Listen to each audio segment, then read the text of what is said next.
वक्त के साथ चल पाना बड़ा मुश्किल है यारो, वक्त कभी जख्म देता है तो कभी जख्म का मरहम होता है। हुए परिवारों को देखती हूँ मैं, तो उससे बड़ा ही दुख होता है। लगता है कि बच्चियों में मैंने सहन शक्ति खनकती थी चूड़ियाँ मेरी, तुम थे तो चमकती थी बिंदिया मेरी। नमस्कार, मैं प्रीतम कुमार और आप देख रहे हैं बोलो जिंदगी।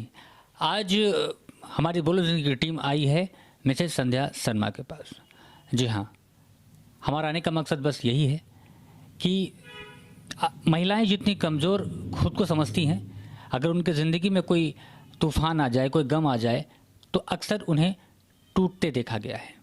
मगर हमारे साथ बैठी हैं संध्या जी, वो बताएंगी कि टूटने की जगह कैसे अपने आप को और मजबूत बनाया जाता है। मैम, आपका बहुत बहुत स्वागत है हमारे चैनल पर। शुक्रिया। मैम, आप शिक्षिका थी, पढ़ाती थी पटना के और स्कूलों में। फ़िलहाल आप पटना में नहीं रहती हैं, आप रहती हैं चंडीगढ़ में, फिर भी आप पटना आती हैं बीच बीच में। हाँ जी। आप जो अभी आपने कई किताबें लिखी हैं, लघु कथाएं लिखी हैं और अब कविताओं पर भी आपने जोर दिया है, तो आप ये कविताएं लिखना और ये कहानी में जो लेखनी है, इनमें आपका जो इंटरेस्ट है वो कब से आया? देखिए, लिखने का शौक़ तो मुझे कॉलेज के ज़माने से ही है। किसी भी प्रोग्राम के लिए कुछ भी लिखना होता था तो मैं लिखती थी, लेकिन धीरे धीरे फिर स्कूल में व्यस्त होने की वजह से बहुत वक्त नहीं मिलता था। अभी कहानियाँ मैं लिखती जाती थी, उन्हें छपवाने का समय नहीं मिला मुझे। जब मैं अभी पिछली बार गई बेटी के पास चंडीगढ़, तो उसने कहा कि मम्मी इतना सारा कलेक्शन तुम्हारे पास है, मैं इन्हें छपाऊँगी। और उसी ने कोशिश की और फिर एक बुक मेरी निकली, संध्या सुरभि। एक किताबें निकल गई।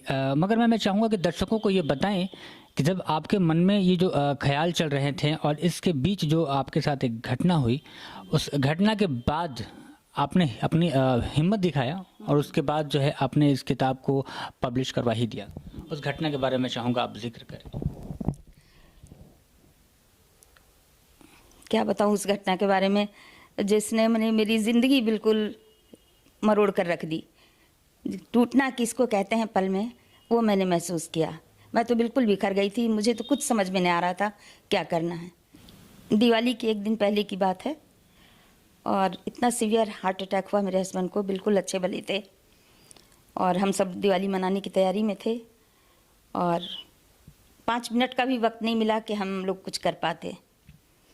और वहीं से समझिए कि मेरी ज़िंदगी का एकदम अंत हो गया एक तरह से।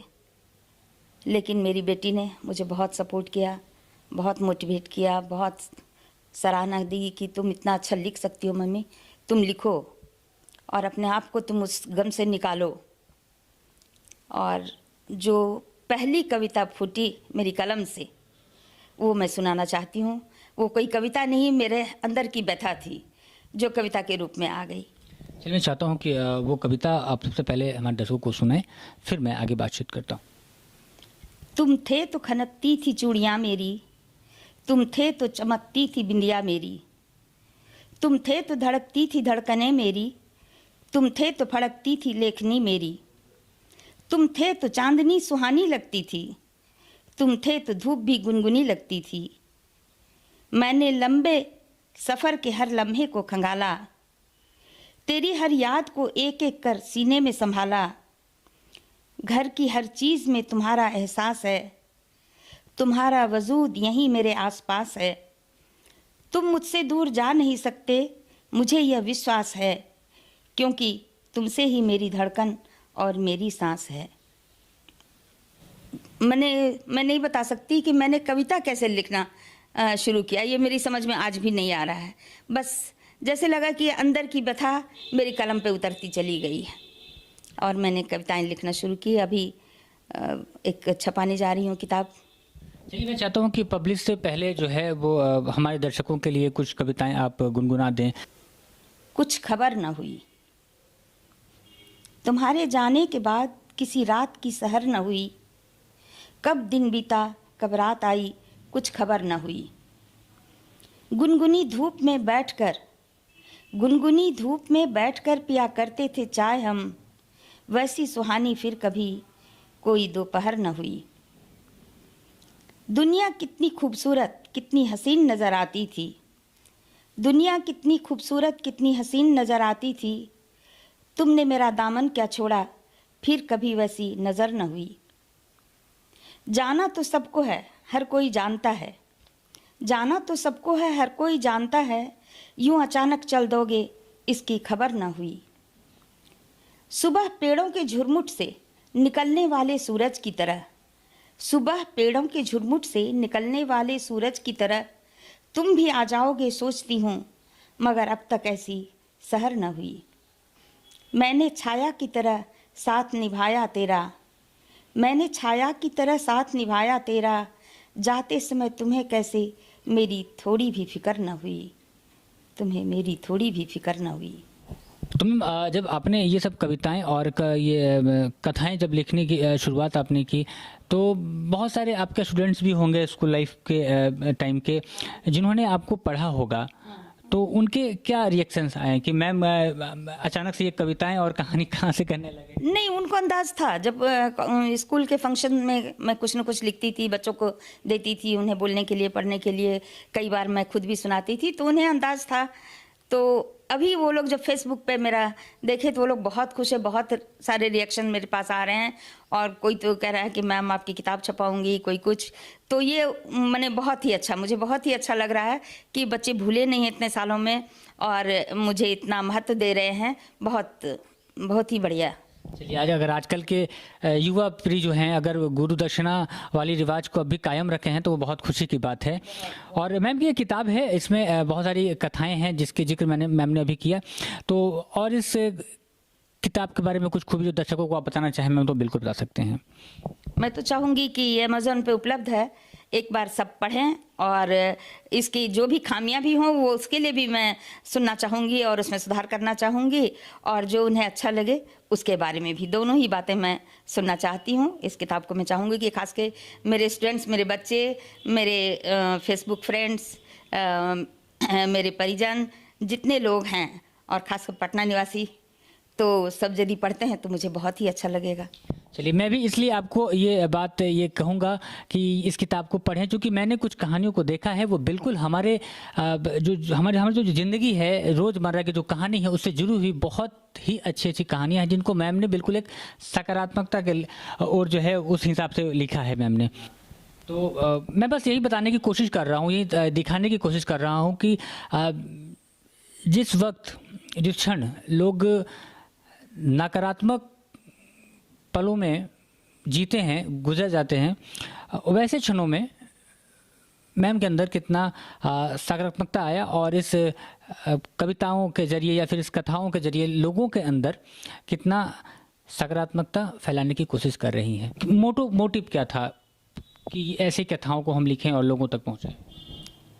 देखिए, ये बचपन से मुझे याद है, मैं क्लास 6 में थी, तब से जो छोटी छोटी घटनाएं आसपास, वो सब मेरी मेमोरी में थी, और अभी उन्हीं में से चुन करके उन्हें मैंने आकार दिया, भाषा दी, और उस कहानी को मैंने प्रेजेंट किया। जो बातें मुझे बहुत अच्छी लगी वो मेरे दिलो दिमाग पे छा गई। और इसी में एक सुधा कहानी है जो मैंने बचपन में मेरे सामने, मेरे पड़ोस में थी, वो मैंने देखा था, और इतना मैंने मेरे अंतर्मन को वो बात छू गई थी, उनका पारिवारिक जो स्तर था, तो उस पर मैंने अभी जाके कहानी लिखी।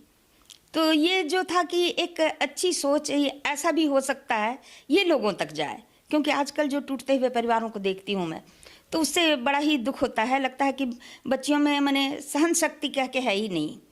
लेकिन एक ऐसा भी था वक्त जब हमने देखा कि सहन क्या, मैंने बहुत ज़्यादा सेक्रीफाइस, बहुत ज़्यादा त्याग की भावना उनके अंदर थी, तो वो परिवार जल्दी टूटते नहीं थे। आज बड़ी आसानी से परिवार बिखरते हैं, टूटते हैं।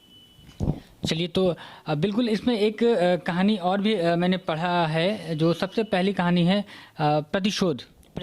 हाँ। कुछ घटनाएं हैं जो आम जीवन में हमें बिल्कुल देखने को मिलता है, तो वैसे घटनाओं को आप अगर अपने मन में रखती हैं, कैद रखती हैं, और कहीं ना कहीं मौका मिलते ही उसे लोगों तक पहुंचाती हैं, तो इस बात से ये जाहिर होता है कि कहीं ना कहीं समाज के प्रति जो है आपके अंदर एक सकारात्मक सोच जरूर है कि समाज में हो रही घटनाओं को हम कैसे लोगों तक पहुंचाएं ताकि इसमें कुछ बदलाव आए, सकारात्मकता आए।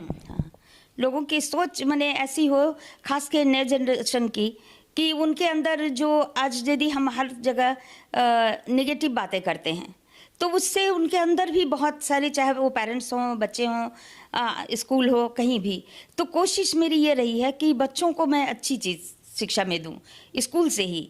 और आज भी मुझे इस बात की खुशी है कि जो बच्चे मुझसे आज से 15 साल पहले पढ़ के निकले, 20 साल पहले, आज भी मेरी इतनी इज्जत करते हैं और उस चीज़ को उन्होंने स्मरण रखा है कि मैम ने मुझे ये सिखाया है, मैम ने मुझे ये बताया है। तो बहुत ही अच्छा लगता है। एक टीचर के लिए इससे बढ़िया पुरस्कार नहीं हो सकता है। एक शिक्षिका को इससे ज़्यादा अच्छा कुछ पुरस्कार नहीं मिल सकता है। बिल्कुल। तो चलिए, और मैं मैम से अभी विदा लेता हूँ और फिर मिलूँगा जब मैम का एक अगला एडिशन भी आएगा कहानी का। अभी तो दौर शुरू हुआ है, अभी तो बहुत दूर तक जाएगा ये सिलसिला। तो फिर मैं मिलता हूँ और बहुत बहुत शुक्रिया मैम आपका हमारे साथ बातचीत के लिए, इस तमाम कहानियों को हम तक पहुँचाने के लिए, और अब ये लोगों तक भी पहुँचने वाली है। बहुत बहुत धन्यवाद। आपका भी बहुत बहुत धन्यवाद।